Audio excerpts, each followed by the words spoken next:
Welcome, everybody. We're glad to have you here. We're about to begin our second in the fall series of the Big Bend Seminar Series on energy development.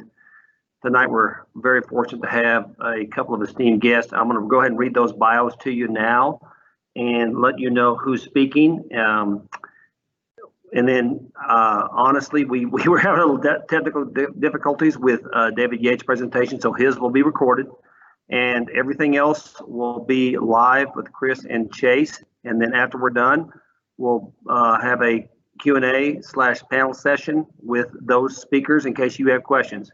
If you have questions, be sure and submit them to the Q&A portion down there at the bottom, or at least on mine is at the bottom, maybe at the top of yours. Your view, be sure and submit your questions, and we'll get those out to our speakers as quick as we can.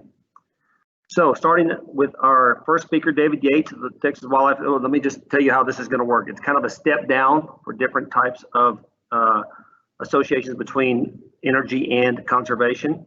David Yeates of the Texas Wildlife Association will speak about the statewide landowner and wildlife perspective, acknowledging continued issues with energy development, but also recognizing that many partnerships have resulted in positive outcomes for landowners, habitat, and wildlife as well.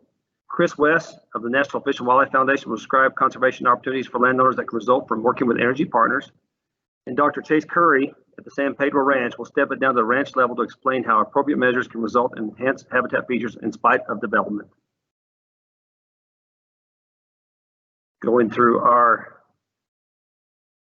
bios, David Yeates is the Chief CEO of Texas Wildlife Association, a 35-year-old organization with approximately 10,000 members. TWA focuses on natural resource education, hunter recruitment and retention, while maintaining a robust advocacy presence at the Texas Capitol. Yeates graduated with an agricultural economics degree from Texas A&M University and completed the Southwestern Graduate School of Banking at SMU. Chris West, director of the Rocky Mountain Regional Office in Denver, Colorado, brings more than 2 decades of conservation experience to his position. Prior to joining NWF, West served as the executive director of the Colorado Cattlemen's Association Land Trust, one of the nation's leading land conservation organizations that now protects more than 450,000 acres on 300 working ranches property statewide. West has an undergraduate degree in geology from Colby College and a master's degree in natural resource policy and economics from Duke University.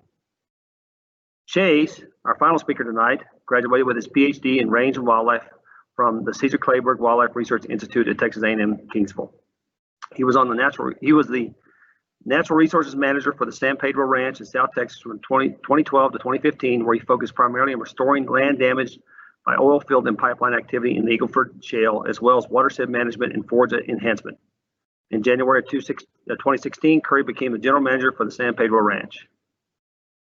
With that, I'll switch to Destiny Locke, and she will switch us over to David's presentation. We'll see you all in a few minutes. Thank you for including the Texas Wildlife Association in this evening's program. Really value this initiative and having the opportunity to participate. You know, Texas Wildlife Association, we're a statewide outfit, membership, grassroots organizations scattered across the state, just under 10,000 members statewide, and we're largely focused on landowner property rights and wildlife habitat. So with that lens, we typically focus on state policy and the kind of the macro level of land management and public policy here in our state.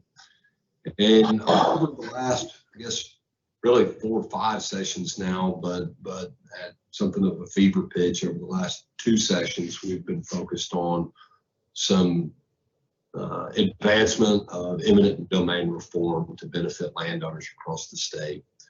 And that approach has really been designed to strive for lifting the minimum bar as required by statute to what you would see or in a standard transaction between what we could call a good corporate actor in the oil and gas exploration or transportation business, and an informed or initiated landowner that's been around the block on an eminent domain transaction before. over the last 3 sessions, we've been able to advance an eminent domain reform bill in some shape or form through the legislature, passing it out of the Senate 3 sessions in a row, and each session moving that bill just a little bit further down the line in the House. Last session, we nearly got to the finish line, but like Aggies playing football, we ran out of time. But we're coming back this session and hope to continue working with industry and negotiating in good faith to advance a meaningful reform bill. For those that aren't landowners or that aren't in a place of energy transportation or energy development, which would not include the Trans-Pecos, obviously. Why does any of this matter? Why should you care? Well, the fact of the matter is our state, as an artifact of our history as a republic, is really entirely privately owned. And when you start breaking it down into a pretty granular level, Texas A&M Natural Resource Institute, they've winnowed and teased out the information and figured out that about 1% of our state population owns 80% of the property. So our landowners, our rural spaces are really stewarded by an extreme minority in a small cadre of landowners, but yet those landowners provide vast ecosystem services to our entire state and nation. That's where our aquifers are recharged. That's where our wildlife lives. That's where carbon is sequestered. That's where a great deal of our food and fiber comes from. And that's really what makes Texas, Texas, those big wide open spaces. So we owe a debt of gratitude to those landowners, and TWA has a responsibility to represent them in the public policy arena. That's a job that we relish and will continue doing. I do think it's really important to point this out, if it's not self-evident, that we're not anti-oil and gas. We're not even anti-eminent domain. But what we are for is, or rather what we are against, are landowners getting woodshedded by midstream transportation companies. Landowners need to be treated like the partners that they are in these transactions. There is an equitable way to go about these types of transactions. There's a responsible way. There's a way to be light on the land. And I know we'll hear more about that with some specificity later. But that's our approach. That's our philosophy, is we need that economic driver. We know it's good for Texas. It can be good for landowners, but it's got to be done in a responsible way, and most importantly, in a fair way. In that same vein, I think it's important to point out, folks in the industry, in the oil and gas industry, and to a lesser degree in the renewable industry, can be somewhat villainized. And I think that's an awfully broad brush, just as landowners and conservationists, and wildlife enthusiasts and hunters can be split into an infinite number of buckets and wedges of the pie. You can't paint those folks with too broad of a brush, and I think the same thing could be said for industry. There are some great folks in the oil and gas industry, right there in the backyard of this audience. We've got Apache donating, $2 million to the refurbishment and endowment to maintain the Valmarie State Park swimming pool. Here at TWA, Noble Energy reached out, and they have entered a partnership with us to fund a natural resource education provider, a teacher that's on our staff that's traveling around the Permian Basin and their footprint out there. Reeves County, Ector County, Midland County, to teach kids about open spaces and wildlife and why all this stuff matters. And that's a multi-year partnership and one we're really proud of. So I guess nuance is important. There's not a lot of that these days. And we're going to keep working for landowners, along with some great partners at other landowner-centric organizations, such as Texas and Southwestern Cattle Raisers Association, Texas Farm Bureau, and many, many others. But we're going to keep fighting, and we look for y'all's support, and we want to be additive to the process. So let us know what we can do. Always feel free to reach out to us at the TWA headquarters. Again, thank you for including me and this organization in your broadcast this evening, and I look forward to seeing the rest of the program. So thank you very much. Chris is from the National Fish and Wildlife Foundation, and he's going to help us take it down to the next level and understand how industry can help enhance and restore habitat for wildlife in association with landowner partners. So take it away, Chris. Thank you.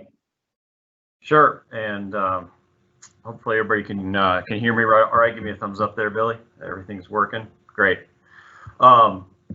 Really happy to be here. I'm Chris West. I'm the Rocky Mountain Regional Director. So Texas is about on the edge of my territory, but one of my favorite places that I get to spend, especially in the Trans-Pecos.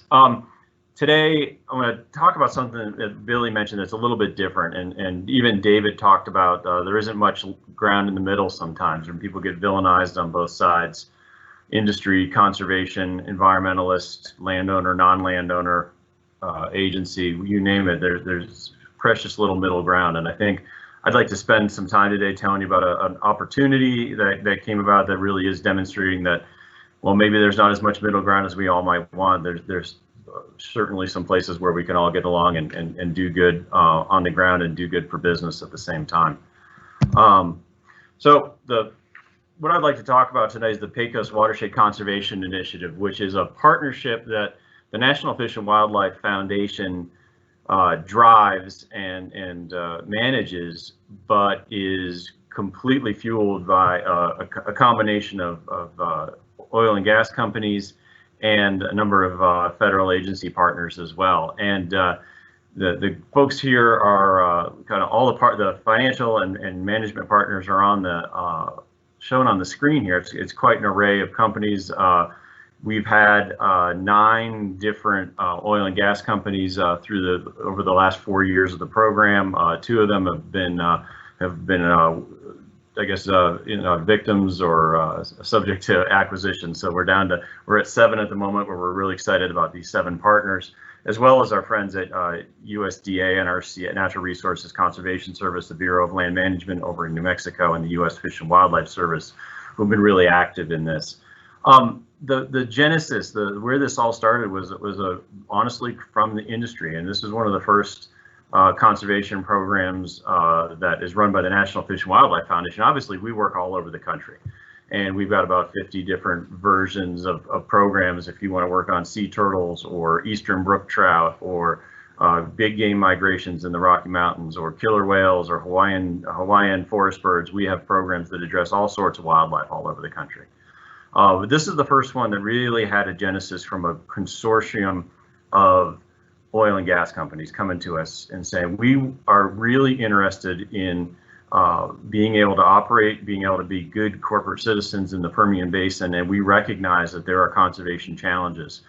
These companies, many of them had been through some negotiations, situations. There's many different ways you could describe it around things like the lesser prairie chicken or the dune sagebrush lizard, that had achieved conservation outcomes, but had been a lot of effort in being very reactive, lawyer heavy, less work getting done on the ground. And these companies, honestly led by Oxy and Chevron, and at the time Anadarko in particular, and a longtime partner of the foundation, and Shell Oil, came to the foundation and said, is there a different way that we can do this? We've been looking at the way that the National Fish and Wildlife Foundation brings public dollars through our relationships. We're a congressionally chartered nonprofit. We've got direct relationships with the Fish and Wildlife Service and other elements in the Department of the Interior. How can we bring your experience in bringing public and private dollars together to do something here in the Permian Basin? And we took a long, hard look at this and came up with what is now the Pecos Watershed Conservation Initiative, which is really focused on outcome-based conservation for at-risk species in both in the Trans-Pecos and then also into southeastern New Mexico. We did this knowing that the only way it was going to work was if we're working in a proactive way, voluntary conservation measures, and doing it in places when you're, as David mentioned, in West Texas, if you're not working with private landowners, you're not going to get things done on the ground. So this is a relatively new program. This was launched in the fall of 2017. 6 oil and gas companies stepped up and made financial commitments. Those were quickly matched, particularly by the NRCS in Texas and New Mexico. Launched into it. A quick little timeline here, but this was an idea that got cooked up. And one of the things I truly enjoy about working, there are 2 different partners that I truly enjoy working with because of their ability to make decisions and have quick timelines. And that's the oil and gas industry and the Department of Defense. They're both great on making quick decisions and then setting goals and then going out to achieve those goals. So we've gotten on to a quick timeline here. We've made 3 sets of grants. The initial set of grants was made in March of 2018. We've made subsequent grant awards in 2019 and 2020. We have an annual meeting that brings together the oil and gas companies, the folks from the natural resource agencies, researchers from entities like Texas A&M and from Sul Ross State University, Eastern New Mexico University, and so on. Really been successful in getting some things done. I'm going to talk a little bit here about one of these things you see on this timeline about the business plan completed. And this is really the centerpiece of the initiative. It sets goals. We spent a lot of time as a set of partners looking at what we could do for certain at-risk species, and we looked at both aquatics and grasslands. This slide showing the aquatic species, the Texas hornshell, Pecos gambusia, Pecos pupfish, and then the Bell's vireo is in there as a bird species that can be easily monitored to demonstrate riparian area restoration. They're one of the first colonizers of recently restored riparian areas that are in healthy condition. But what the initiative does is that all the companies put funding into it. It's a pooled funding idea where the companies and the agencies put money together. We together have established a set of priority species, and here I'll flip over to the grasslands, where there are a number of species of migratory grassland birds that are increasing conservation interest. A lot of these have been in decline for decades and are not well known and not doing well. And then pronghorn, which is a species that is highly visible, well studied, but also is really an indicator of healthy, intact, large areas of grassland that they need to survive. So we picked a number of species that are not only rare or declining, but also some that are indicators of good habitat. But the business plan sets out goals. There are numeric goals behind these increasing densities and increasing size of populations. A number of these species, as I mentioned, had research needs where there were just things that we didn't know about their distribution, their habitat needs, and so the business plan also included some of those research needs as some of the initial goals to get met. But it also allows, by pooling, it allows both the companies and the agencies and everybody involved to really focus on the conservation needs, regardless if it's on landowner X or landowner Y, or a place where company A or company B has a lease or operations. And so it really allows the outcomes for the species and the conservation success to be the driver, rather than who specifically owns a piece of property or who specifically is operating in one location or another. This is a kind of a hallmark of our work around the country and on our business plans, is that we really do want to be seeing the highest conservation benefit, really optimize the limited dollars that can go to conservation, and then measure the outcome. There's no point in doing something that just feels good. We really should be doing something that we think is the right approach based on science, and then determine if that is in fact the right approach based on monitoring and collection of data afterwards. So in 3 years, we have put 28 grants on the ground to 28 different projects for about $5.3 million in initiative funding from all the different sources. Those funds have been matched by the applicants with another 10 million, so almost a 2-to-1 match coming from the different applicant organizations. Be it, I'll be honest, the Borderlands Research Institute is one of our great grantees. We're thrilled to have them on board. They've been a fantastic deliverer of conservation outcomes in the Trans-Pecos. Also hosted one of our partner meetings a couple of years ago there in Alpine. But we've been able to make significant progress just in those 3 years on both the grassland and aquatic species goals.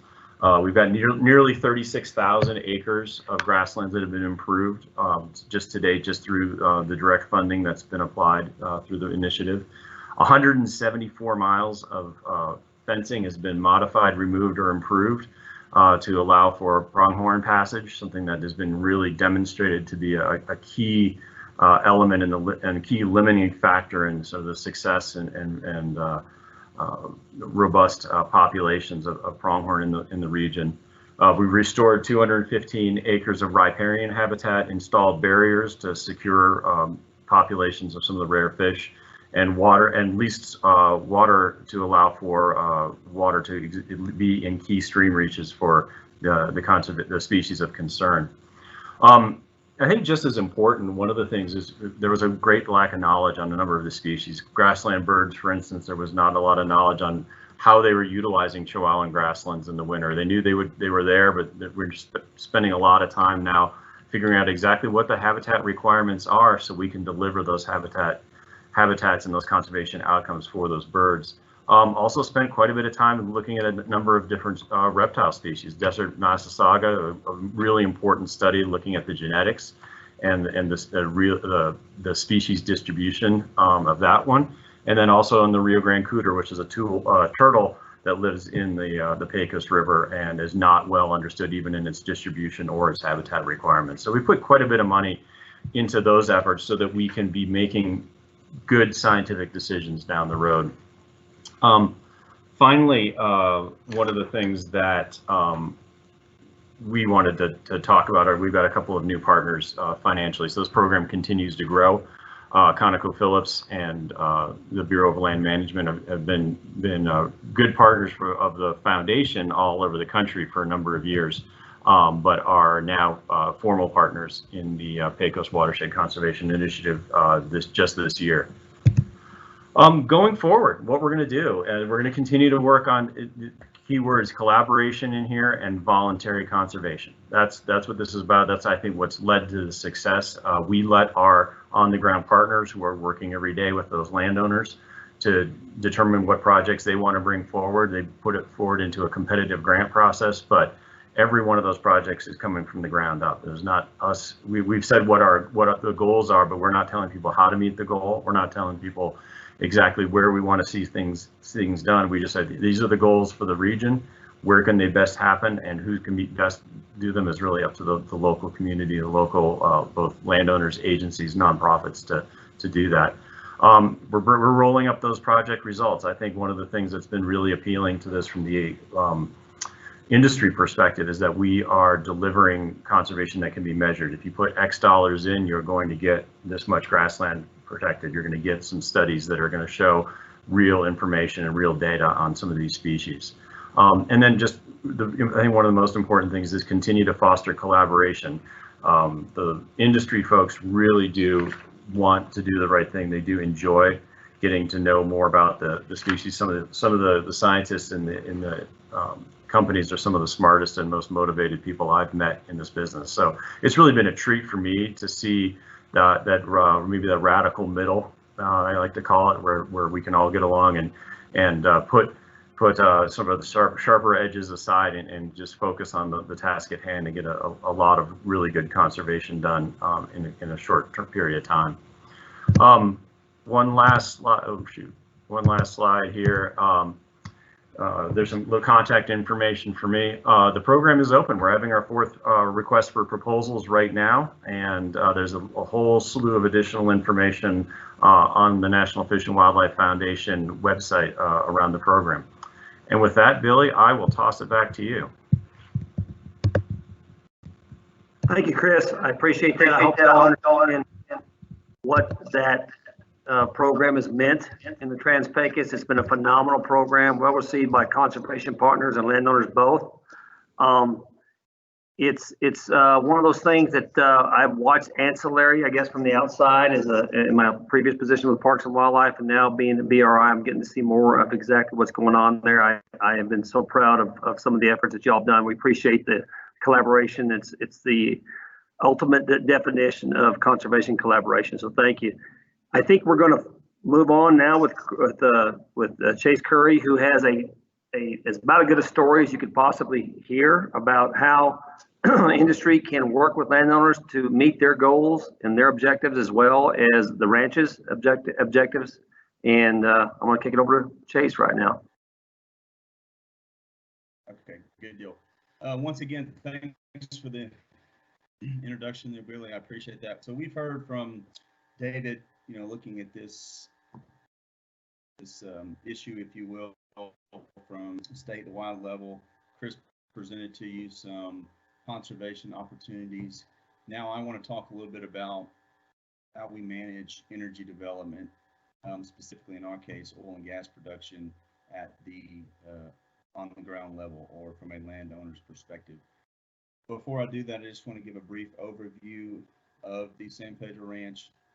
San Pedro Ranch is 23,000 acres. It has been under a conservation easement through TALT since December of 2000. Located in Dimmitt in southwestern Texas, kind of on the western edge of the Eagle Ford Shale. So since about 2010, we have been impacted by the Eagle Ford Shale. We are a working ranch, and we rely on the wildlife and the cattle as our streams of revenue.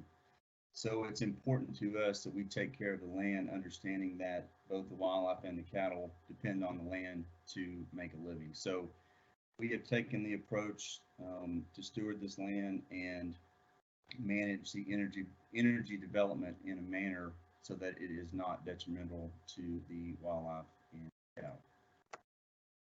The impacts of energy development: you have habitat fragmentation, loss of suitable habitat, and invasive species, or the risk of encroachment from invasive species.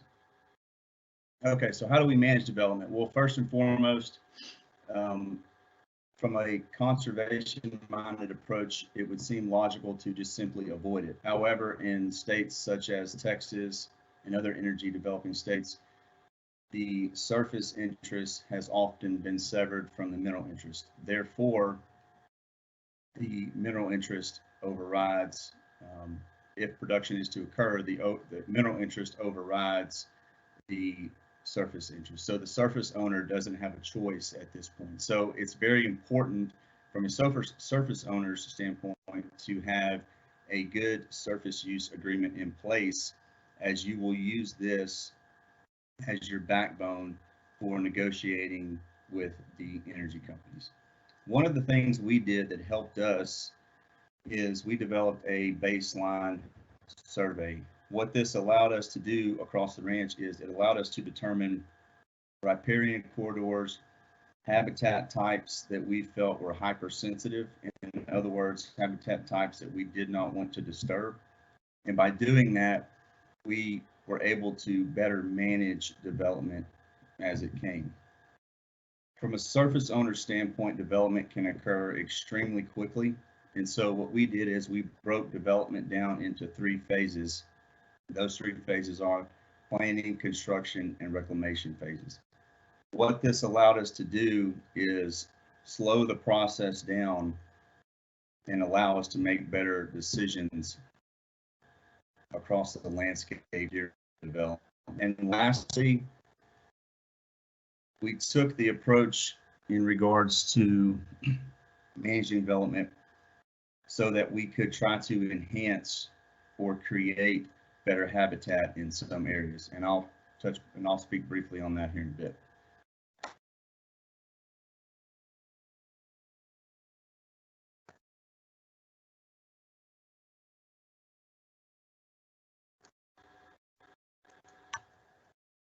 One thing I want to talk about briefly from a landowner's perspective are the benefits of horizontal drilling. Looking at this picture here, you can see this is a virgin landscape. It's essentially untouched.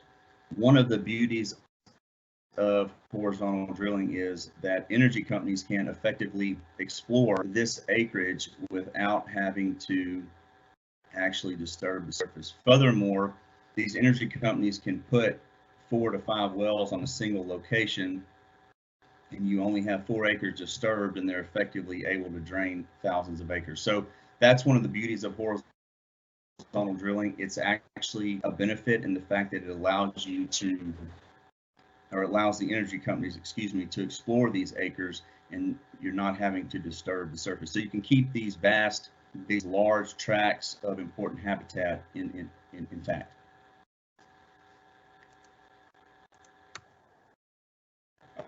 Okay, so first and foremost, the planning phase, which is arguably, in our opinion, the most important phase. You cannot plan once development has begun. You have to plan before it begins. So in our opinion, this is the most important phase.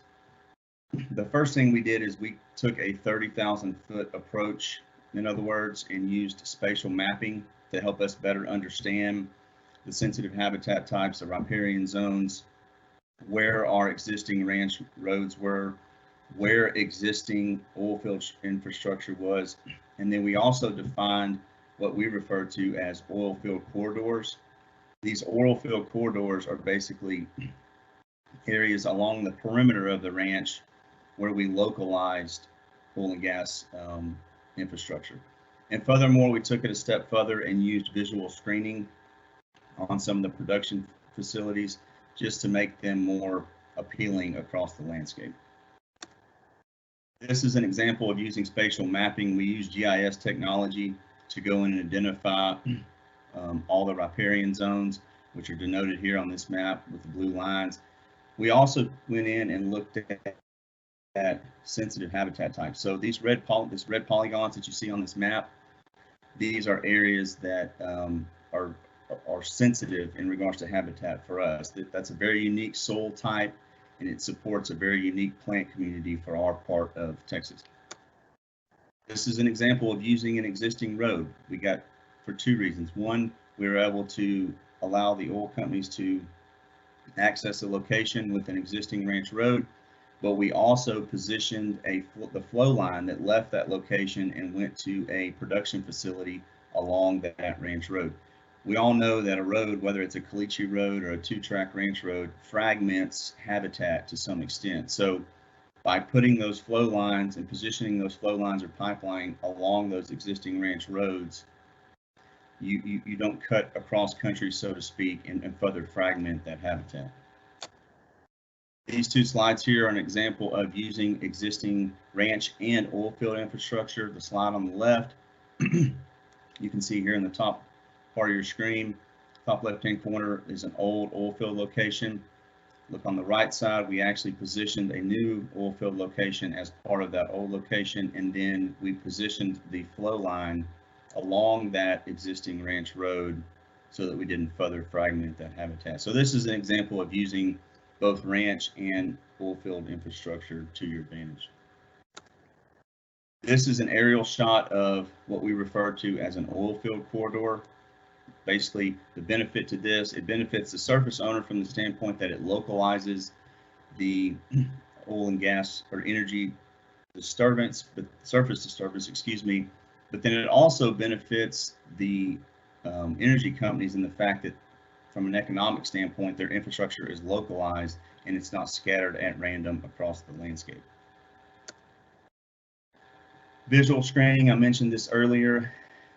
What we did is we went in and we required the energy companies to paint these production facilities a specific color so that they better blend it into the landscape. So this is before and this is what the tank batteries look like afterwards. So it's a small step, but aesthetically across the landscape, it helps these white tanks blend in into the landscape.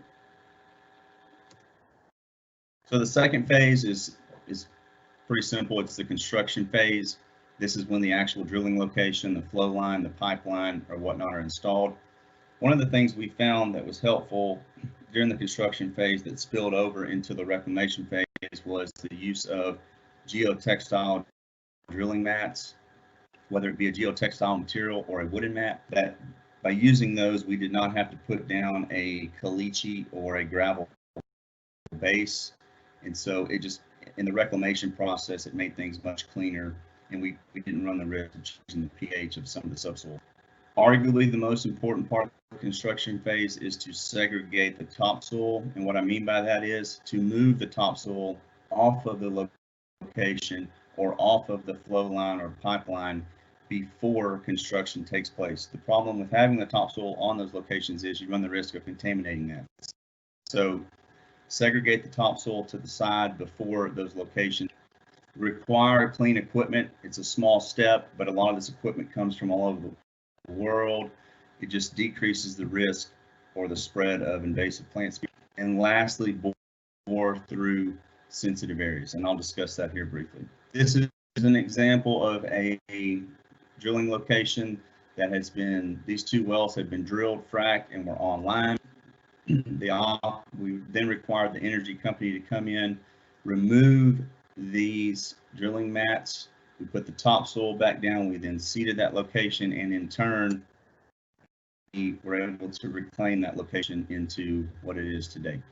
Shot of diversity of native plant species. Hey, nope, there you go. Leave it up for a second. Sorry, Chase, I just want to make sure it's there because it's so impressive, and you're running, just leave those slides up for a second because you're running a few seconds behind. Thank you, sir.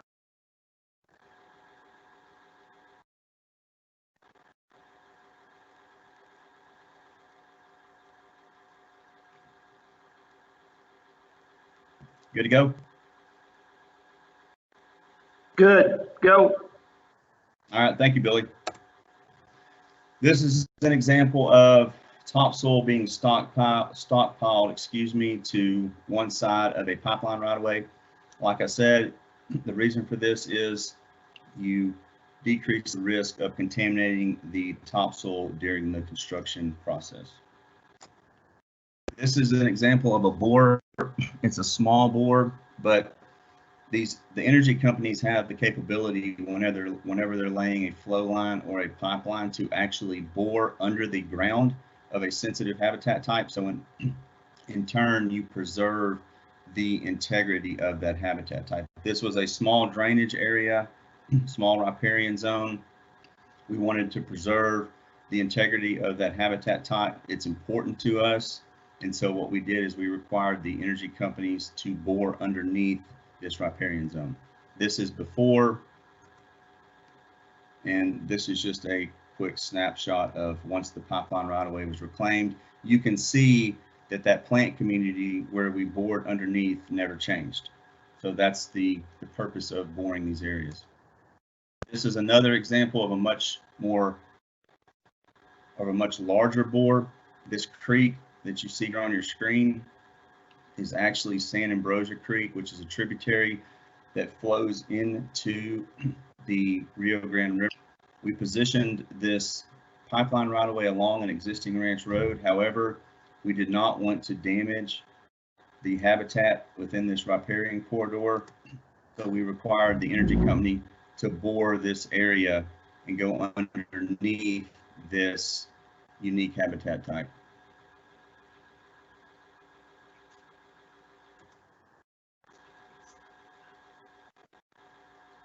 Okay, the reclamation phase, which is the last phase, first and foremost is you redistribute the topsoil. So once, let's just use the geotextile drilling mats for instance, once those mats are removed, you then redistribute the topsoil back over the location. One thing is it's extremely important during this process to redistribute the topsoil so that it adheres to the lay of the land. This will decrease the chance for erosion. You need to have a good firm seed bed, excuse me. And one of the things we learned is it's extremely important to have a very diverse seed mix, and you need to have seeds that are eco-friendly to your region. We worked with South Texas natives there at Cesar Claver Wildlife Research Institute, and we developed a seed mix for several different soil types here on the ranch. But those seeds came from plants that were specific to this region. That's very important in regards to reclamation. Lastly, the use of erosion mats. These are just used to mitigate basically erosion on hillsides or slopes. And then lastly is monitoring your reclamation efforts. It's important to understand your successes, but more importantly, your failures, so that you can be more steadfast on the next project. This is an example of a slope that we applied the erosion mats on. This location had already been downsized. The topsoil had been put back over. We seeded this location and then put these erosion mats down. And in turn, we were able to establish native grasses on those hill slopes and hold that soil and that plant community together. I talked briefly about monitoring. For us, it's very important to monitor our success, but even more importantly, our failures. There's an old saying that a picture is worth 1,000 words. We use photo points for just about everything we do. It's very simple. It's not time consuming. We don't have the time or the capability to go out and run vegetation transects. So we just set up photo points. Then that allows you to go back at different periods throughout the year. You can take those photos from the same angle, same shot, and it will show you, the photos will, how good or bad one of your reclamation efforts were. I wanted to show this slide. So we planted this location, or we seeded this location, excuse me, in September of 2014. This photo was taken basically 6 months later in February of 2015. You can see these lines in the soil here. Those are all the little native grasses that are starting to establish. Flash forward 2 years, and we were able to reclaim this location. The reason I'm showing this slide is I wanted to reiterate here that reclamation is a process. It is not a project. It takes time. It can be very, very frustrating at times. These native plants are very fickle by nature, so a lot of times it takes several years for these locations to reclaim. All right, lastly, I just want to touch briefly on how you can use energy development to your advantage in order to create or enhance habitat. This is a caliche pit that was excavated as a result of oil and gas development. Arguably the worst or most degraded habitat on the ranch. We worked with energy companies to reclaim this into what is now arguably some of the most productive habitat on the range. So just an example of using energy development to your advantage. We took some of the most degraded or poorest quality habitat, and we're able to reclaim this and turn it into some of the most productive habitat that we have. So with that, I'll be happy to answer any questions. I really appreciate everyone's time. I apologize for the technical difficulties. With that, I'll turn it over to Billy. Appreciate that, Chase. I think we're good, man. We heard almost every bit of that. I don't think we missed much at all. So we appreciate you sticking with us. Y'all, we're gonna switch over now to our Q&A for our three speakers, and I'm gonna kick this first one from Guy up to probably, we'll see. I'll see. Noticeably absent from the sponsor list are the solar companies that have grown so rapidly in the West Texas. Are they candidates for support? Is there evidence about their impact on wildlife? Thanks. And Chris, I'm coming to you for that. Yeah, I think that they're not on the list, and we'd love to have renewable energy community play a similar role. Honestly, we're pretty agnostic when it comes to who we work with. If it's somebody who has an interest in conservation and seeing outcomes, we would do that. We do work with a handful of renewable energy companies in other parts of the country, and there clearly are impacts that are to wildlife, particularly to birds from wind turbines that are somewhat well understood, but probably could be better understood, honestly. Let's see. I think that it's I don't have a great answer because they are at this point not a partner in the Trans-Pecos work that we're doing. Well, we're moving that direction for sure, because I think that's going to be more and more of what we see out here. So I really appreciate that, Chris. I'm going through these now. For David, eminent domain is used too frequently by oil and gas industry. In an energy state like Texas, what are the odds of making a change?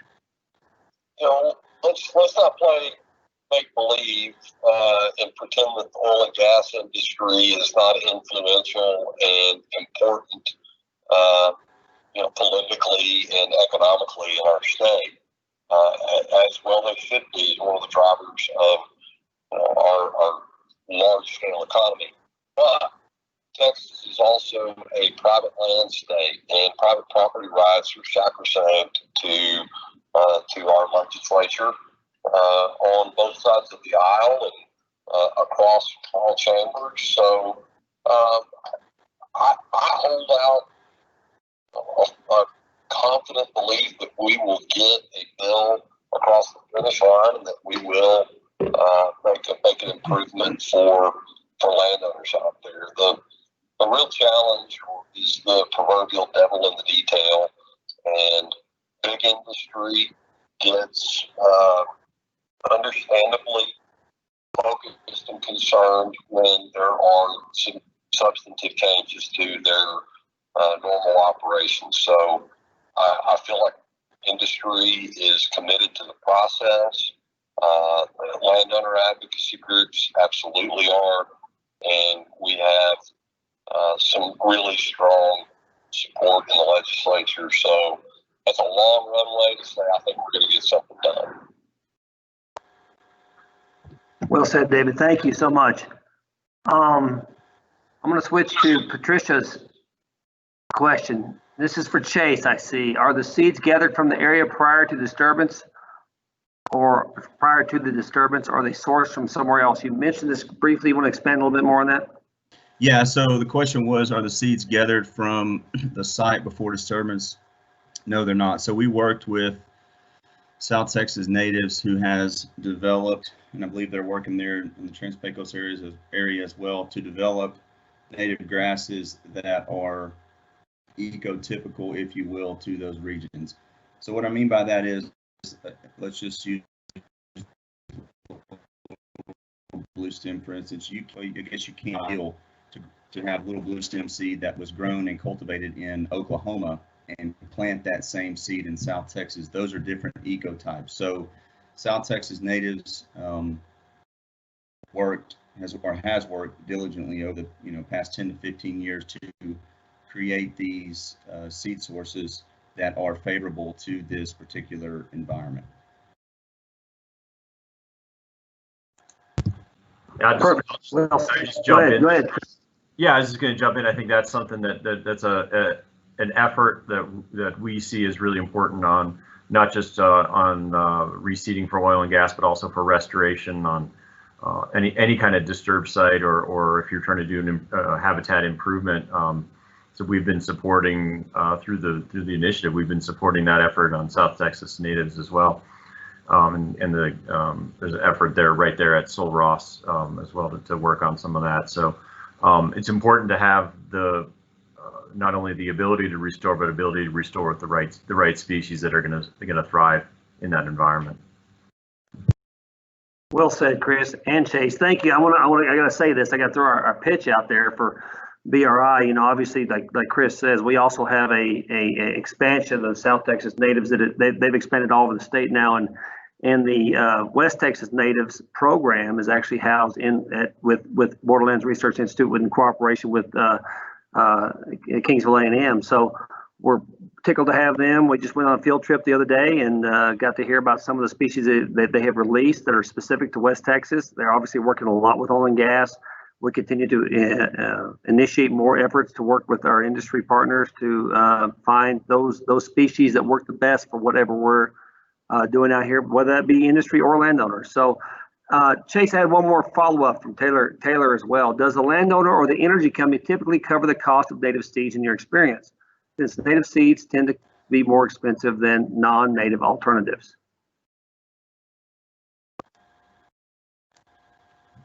Yeah, so question was, are the seed or the cost of seeding typically covered by the energy company or the landowner? That goes back to what I stated at the beginning of the presentation in regards to having a very strong, sound surface use agreement. All of that should be outlined in the surface use agreement. In our case, the energy companies, and I feel like in most cases, the energy companies, if this is specified in the surface use agreement, are required to handle all reclamation costs, you know, per the specifications within the surface use agreement. There entails the importance of a good surface use agreement. The SUA is probably the most important thing when it comes to the landowner when they are dealing with energy development, and having good legal access and the ability to know what is important to them, their own goals and objectives for the ranch, et cetera, is a priority that they have to work through with that SUA. And I appreciate you saying that's one of the things we're thinking about through the Respect Bend effort is assisting landowners with those SUAs. Chris, the companies you listed are the bigs, quote. How do we get midstream and more independent, i.e. wildcatters, engaged with conservation? You gave me all the tough questions that I don't have the great answers to. It is so far has been economically something that has really been a focus of the big producers. And one of the things that we do see as an opportunity would be for a middle-sized or even in the midstreams are clearly, well, two things. One is anybody is welcome to become a part of this should they want to buy in and be a part of that pooled resource for conservation. But once we get to a critical mass, I think there is an opportunity in two ways. One would be to come in at a smaller level, and we're happy to talk about with anybody about becoming a corporate partner. The other is to be, I mentioned in the presentation that $10 million of match. And I know that we saw in any number of cases where our funding was being matched by a smaller contribution that may have come from a medium-sized company operating in that immediate area of a certain project. So I'll give an example. We saw a contribution from Cimarex at one point in New Mexico that was matching, that came up as the matching funds for our initiative funding. So and that's because that company had a real specific interest in the outcome of a very specific project on a piece of ground. So they were able to participate that way as well in seeing the success of the program. So they put in a modest amount of money, and then that was matched by some of the contributions from those bigger producers.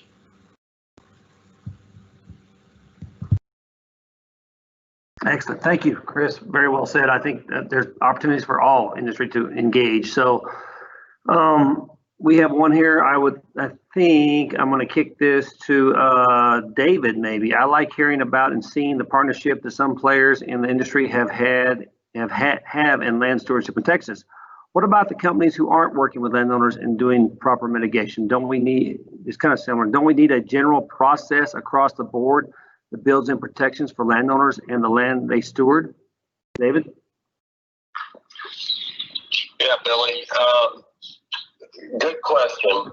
And that's really at the heart of our collaboration on providing some meaningful eminent domain reform through statute. And the fact of the matter is, if you have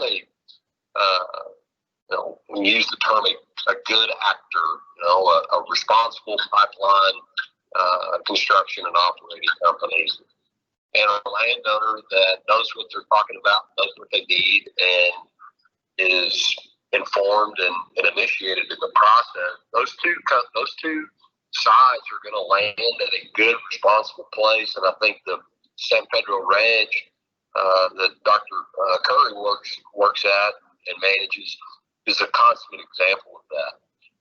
So, how do we provide that type of experience for all Texas landowners? And that's by statute. So, while we may not be able to get down into the granularity of native seed requirements and that sort of thing, and candidly, not all landowners want that type of things. Many want improved pastures and other things done. But we can inform landowners, we can educate them on what they may ask for, and we can build some minimum standards in the statutes where landowners have some transparency. They have some recognition of what's going on with their neighbors. They can compare notes with one another. There's documentation that goes along with valuation or offers of compensation. And then, really kind of the closest nexus to what this question drives at is some minimum easement terms. And that's all part and parcel of the reform package that we've been advocating for several years now. So another long runway to a short answer, yes, we do need a general process that builds in protections for landowners. And I think we'll get it. And I appreciate that so much. I got to say, y'all, I mean, one of the things that I can't help with that little pitch to my segue here is that, obviously the Respect Big Bend program that we've been working on for some time now, and engaging landowners, industry, community members, everybody that we can think of that would help us, drop the values for the Trans-Pecos and actually map those values. And part of what we're really trying to build is that avenue for conversation with our landowner partners. So when they have these opportunities, we can point them in the right direction. Even if it's not legislatively based, we can help them get to the best place they can to get the best deal they can for recognizing this economic opportunity, but at the same time realizing their ranch goals, their wildlife goals, and understanding what the goals are or the values are for the entire Trans-Pecos community. So appreciate that, David, and I think we're all on the same page with that. I got to go back to Chase. How applicable do you think some of these mitigation strategies are for West Texas? Pallets, reseeding, double ditching?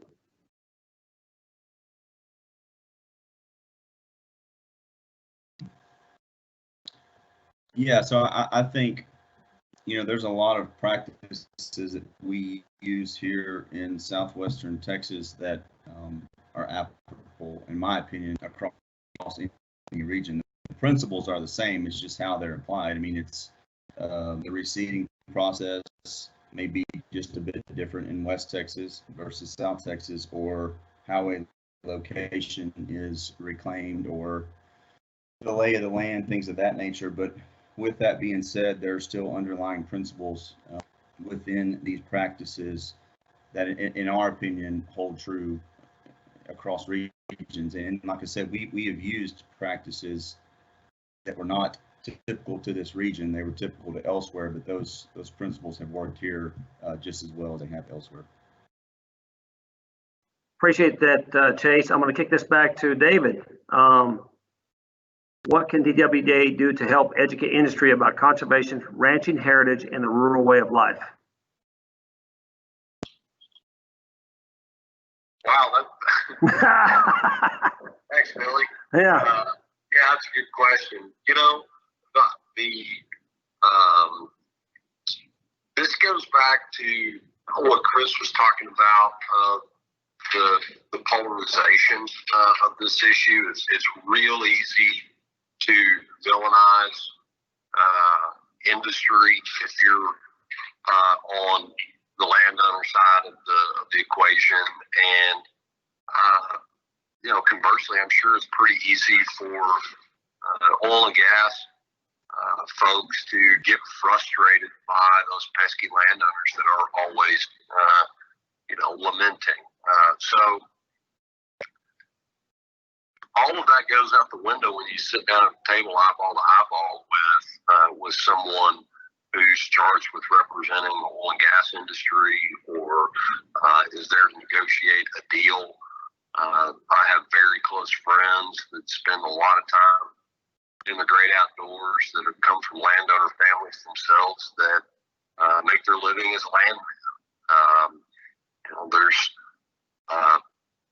what are Texas oil men famous for outside of the boundaries of our state? It's buying big ranches, right? I mean, read the book Big Ranch. What I'm driving at is we share a great deal of common ground. I think the examples of Apache and Noble that I pointed out earlier are proof in the proverbial pudding. We can always make improvements on informing the other side of the value of our perspective, regardless of which side we may be on. But I think we've got a lot of common ground there. That's been my experience. I know that's not across the board, and I don't pretend to use a broad brush, but that has been my personal experience. Well said, my friend.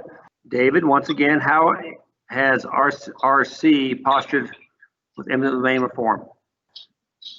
The Railroad Commission has taken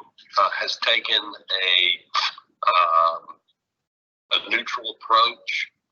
They are quick to point out that they do not grant or deny entities a common carrier status. They do handle the permit or the application process, but one of the oddities and peculiarities of Texas law, a company may claim common carrier status, and it's really kind of there's really not an arbitration or a judgment or someone saying yes you have it or no you don't. If they exercise eminent domain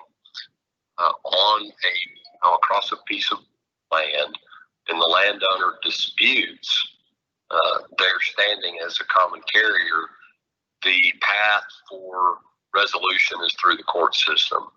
Now, there was a big case that was just ruled in favor of the landowner, Mr. Terry Helvinka, who prevailed in challenging the status of a midstream operator that was coming across him. Here I am again for the third time with a long runway to the short answer. But the Railroad Commission has taken a very neutral stance and tried to stay out of this as much as they possibly can. Well said. Appreciate that. And don't feel alone on the long runway thing. I'm pretty much renowned for the same habit. So, hey, I got one more for Chase. How much time do you have to get pre-data and know what to ask for? Why would they do what?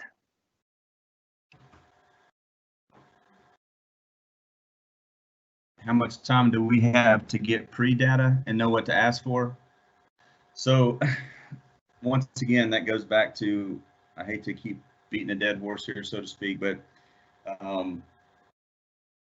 before development began, we were fortunate in the fact that we were able to sit down and put together a very good surface use agreement. Everything that we have asked for and specified in regards to surface matters was outlined prior to development beginning. And that's what I mentioned earlier. It's extremely difficult to plan once development has begun. done. So that all has to be done prior to development. So everything that we have asked for, or that we ask the energy companies to do, has already been outlined in our surface use agreement. There are other things that we do that are not in the surface use agreement, but that's at a ranch level. So for instance, the spatial mapping, that was, we didn't have that in our surface use agreement. We did that at the ranch level so that we could better understand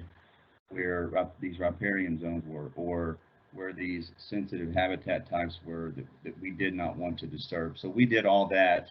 I don't know if there's a specific timeline. We did a lot of that as we were working with these energy companies to approve locations and or flow line, pipeline right away. So we, when all this hit, so to speak, we were extremely busy there for a couple of years.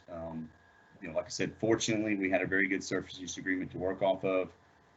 With that being said, we were working very diligently during this process to tweak some things. I mean, our surface use agreement is not perfect. We made amendments to that throughout the process. And one of the things I wanted to hit on, and this goes back to a question that David was asked earlier, for us, we learned quickly that in order for us to get things done on the ground with these energy companies, we had to have a good business/working relationship with these companies. And so it took us time to develop that. It wasn't something that was done overnight, but as you develop that relationship, it's a give-take relationship. Okay, they're there to